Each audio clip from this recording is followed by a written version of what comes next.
नमस्कार साथियों, शुभ प्रभातम। आप सबका हमारे अपने YouTube चैनल शहर अपने संस्कृत एजुकेशन में पुनः हार्दिक स्वागत एवं अभिनंदन। प्यारे साथियों, हमारा टॉपिक आज संस्कृत भाषा से रिलेटेड है।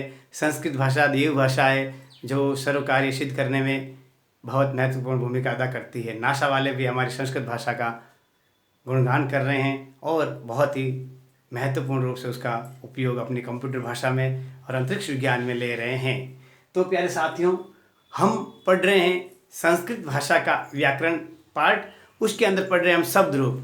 तो प्यारे साथियों, मैंने आपको पहले वाले टॉपिक में बताया था अकारांत पुल्लिंग, यानी संज्ञा शब्द चल रहे हैं हमारे। संज्ञा शब्द के अंदर अकारांत पुल्लिंग ले लिया हमने, पुल्लिंग के अंदर राम शब्द ले लिए, बालक शब्द मैंने उनके तरीके से बता दिए। अब आज हम हमारे इस वीडियो में ले रहे हैं आकारांत स्त्रीलिंग। पहले मैंने इसके बारे में चर्चा की है पहले वाले वीडियो में, जिसमें कोई भी शब्द बोला जाता है जिसमें द्वितीय पीछे वाला वर्ण, जिससे सबसे पीछे वाला उसमें आ की ध्वनि आती है तो उसमें आकारांत बन जाता है। और आकारांत हमेशा स्त्रीलिंग होता है, जैसे लता, आया, बाला, छात्रा, राधा, सीता, गीता, तो पीछे आता तो वो आकारांत स्त्रीलिंग संज्ञा शब्द कहलाते हैं। तो आज हम हमारे इस टॉपिक में आकारांत स्त्रीलिंग शब्द रूप लेंगे और अगले टॉपिक के अंदर वही संज्ञा शब्द संबंधित नपुंसकलिंग के लिए लेंगे। बहुत महत्वपूर्ण टॉपिक है अगला भी। क्यों, मैं आपको संज्ञा सर्वनाम के जो संज्ञा शब्द रूप है पुल्लिंग, स्त्रीलिंग, नपुंसकलिंग तीनों एक एक करवा रहा हूँ, ताकि जब हम आगे कारक पढ़ेंगे, वापिस समास विग्रह पढ़ेंगे, संधि पढ़ेंगे, तो उस समय उपसर्ग प्रत्यय पढ़ेंगे तो उनमें क्या आएगा, ये जो शब्द रूप है बहुत ही महत्वपूर्ण भूमिका अदा करेंगे और आपको अनुवाद करने में भी ये महत्वपूर्ण उपयोगी होंगे। तो प्यारे साथियों, आज हम पढ़ रहे हैं हमारा संस्कृत भाषा का व्याकरण का टॉपिक है आकारांत स्त्रीलिंग लता शब्द। तो सबसे पहले आपको इधर विभक्ति लिखनी है, प्रथमा, द्वितीय, तृतीय, चतुर्थी, पंचमी, षष्ठी, सप्तमी और संबोधनम। एक वचन, द्विवचन और बहुवचन। मैंने पहले बताया संस्कृत में 3 वचन होते हैं, एक वचन में 1, द्विवचन में 2 और बहुवचन में 2 से अधिक। अब जैसे शब्द रूप देखना, इसमें हलंत और विसर्ग का भी को ध्यान रखना है। हलंत होता है, जैसे एक त लिख दिया मैंने, ये इसके नीचे ऐसे कर दिया, आधा त हो गया, यानी इसको अपन ऐसे भी लिख सकते हैं। लास्ट वाला अंतिम अक्षर ऐसा नहीं होता है, जिससे हम जैसे करते हैं हम महत, महत लिखा ना हमने, ये तो ऐसे लिख दिया। अब मान लो इसको अपन महत ऐसे तो लिख नहीं सकते हैं, क्यों, कि आधा अक्षर पीछे नहीं आता है, तो आधे अक्षर को बनाने के लिए हलंत कर दिया। अब आगे समझे। अब विसर्ग के लिए कैसे, ये त लिखा और पीछे ह, ये जो बिंदी आती है 2, इसको क्या बोलते हैं हम, विसर्ग। अह वाले होते हैं ना, बारकड़ी का लास्ट 12वां अक्षर जो अह होता है, पीछे जो अह की मात्रा आती है, ये 2 बिंदी कहलाती है, संस्कृत में विसर्ग कहलाती है। तो आप इनका पूरा महत्वपूर्ण ध्यान रखना है आपको और शब्द रूप लिखना है। तो आप मेरे पीछे पीछे आप लिखते रहो। अब नोटबुक निकाल लो। विभक्ति एक वचन, द्विवचन, बहुवचन। प्रथमा के लिए लता, लते, लताहा, सीधा लिखा मैंने, लता, लते, लताहा, ह की आवाज है तो विसर्ग लगा दिया। द्वितीय विभक्ति के लिए लताम, लते, लताहा। तृतीय विभक्ति के लिए लतैया, लताभ्याम, लताभिः। चतुर्थी विभक्ति के लिए लताये, लताभ्याम, लताभ्यः। पंचमी के लिए लतायाः, लताभ्याम, लताभ्यः। षष्ठी के लिए लतायाः, लतयोः, लतानाम। सप्तमी के लिए लतायाम, लतयोः, लतासु। संबोधन के लिए हे लते, हे लत, हे लताहा। देखो संबोधन में यहाँ भी विसर्ग नहीं, यहाँ भी विसर्ग नहीं है, लेकिन विश्व में बहुत अच्छी जरूर। और जो तीसरा है बहुवचन, इसमें विसर्ग लगा हुआ है। अब आगे समझे आपको। इस तरीके से हम लता के लिए गीता का भी आप प्रयोग कर सकते हो, सीता का भी प्रयोग कर सकते हो, और इसके साथ साथ आप छात्रा का भी शब्द रूप यूज कर सकते हो। तो प्यारे साथियों, मैंने आपको आज हमारे इस टॉपिक के अंतर्गत लता शब्द बताए। लता के साथ साथ आपको मैं बताना चाहता हूँ छात्रा के। तो छात्रा के लिए क्या होगा, देखो छात्रा के शब्द रूप बनाने के लिए आपको कैसा करना पड़ेगा बताओ, हैं? देखो लिखेंगे छात्रा, छात्रे, छात्राहा। क्या लिखेंगे, छात्रा। पहले इसे छात्रा के लिए ऐसे देखो, एक विषय बनाओ, छात्रा, छात्रे, छात्राहा। आया समझे, ये कौन सा हो गया, प्रथमा विभक्ति के लिए। अब इसके बाद में करो जैसे द्वितीय विभक्ति के लिए बनाओ। द्वितीय के लिए कैसे बनाएंगे हम, लताम के लिए क्या आएगा, छात्राम, छात्री और छात्राः।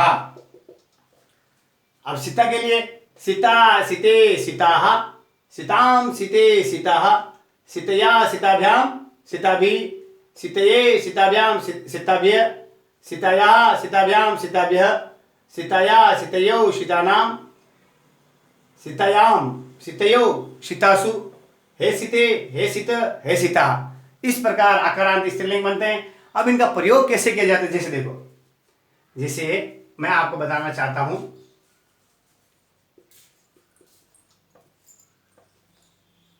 सीता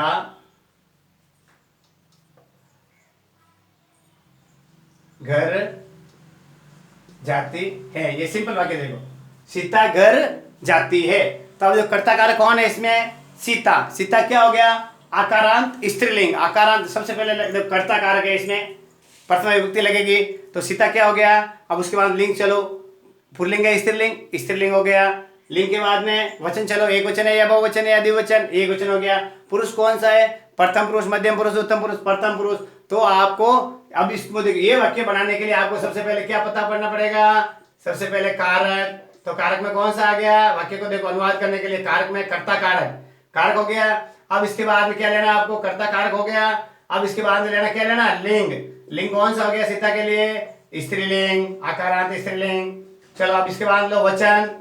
वचन कौन सा हो गया सीता का, कितनी सीता है, एक सीता, एक वचन। इसके बाद में कौन लेंगे, पुरुष। कौन सा पुरुष है, प्रथम पुरुष।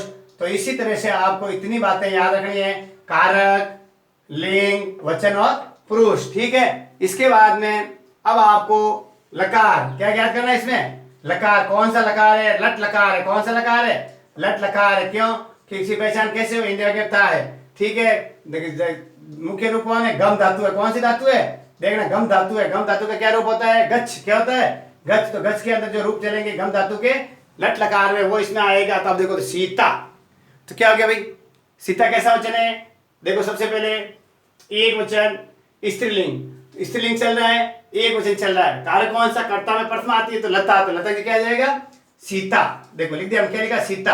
अब तो घर, घर को तो की ओर जा रही है, तो क्या हो जाएगा, राम रामो रामा प्रथमा, रामम रामो रामान्विता। घर है, घर अकारांत पुरलिंग, तो रामम की तरह क्या हो जाएगा, ग्रहम, यानी द्वितीय विभक्ति एक वचन, तो सीता ग्रहम।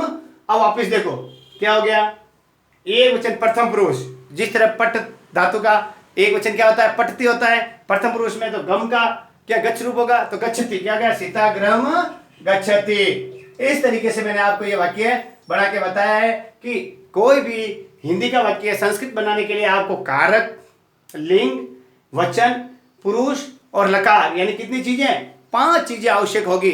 तो प्यारे साथियों, आपको 5 चीजों का पूरा ध्यान रखना है। और इनसे संबंधित जो 5 चीजें मैंने बताई है, ये 5 चीजें मेरे YouTube चैनल शहर हैप्पीनेस संस्कृत एजुकेशन पर डाल रखी है, वीडियोस अपलोड कर रखे हैं। तो आपको जो चीज़ देखनी है, लिंग, वचन, पुरुष, कारक या लकार देखना है, उस पर जाइए और आप उन वीडियो को देखिए, तो आप आराम से संस्कृत के अंदर अनुवाद कर सकते हैं। संस्कृत को डिफिकल्ट भाषा नहीं है, बिल्कुल इजी एंजॉयफुल भाषा है। तो प्यारे साथियों, मैंने आपको आकारांत स्त्रीलिंग बताए हैं। और छात्रा के लिए अब जैसे देखो, अब जैसे देखो सुनो, छात्रा को फल चाहिए। अब देखो, छात्रा को फल चाहिए तो क्या हो जाएगा, छात्रा को, ध्यान रखना मैंने क्या लिखा है, छात्रा को फल चाहिए, तो कर्ता ने कर्म को, तो क्या हो जाएगा, छात्राम। क्या हो जाएगा, छात्रा को फल चाहिए, तो फल एक नहीं फूल जाए, तो फलम फले फलानी। क्या हो जाएगा, फलम फले फलानी। तो फल की कौन सी हो जाएगी, वो कल पढ़ेंगे उसके बारे में, उसके बाद में आपको विषय बताएंगे।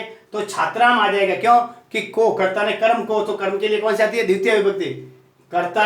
अब देखिए एक बार वापस देख लो, कर्ता कोई काम को करता है उसके लिए प्रथम विभक्ति, कर्म यानी को का कोई चिन्ह आता है तो उसमें द्वितीय, कर्म के लिए कर्ता, कर्म के लिए द्वितीय विभक्ति, किसी के द्वारा से तो करण तृतीय विभक्ति, और के लिए आता है तो चतुर्थी विभक्ति।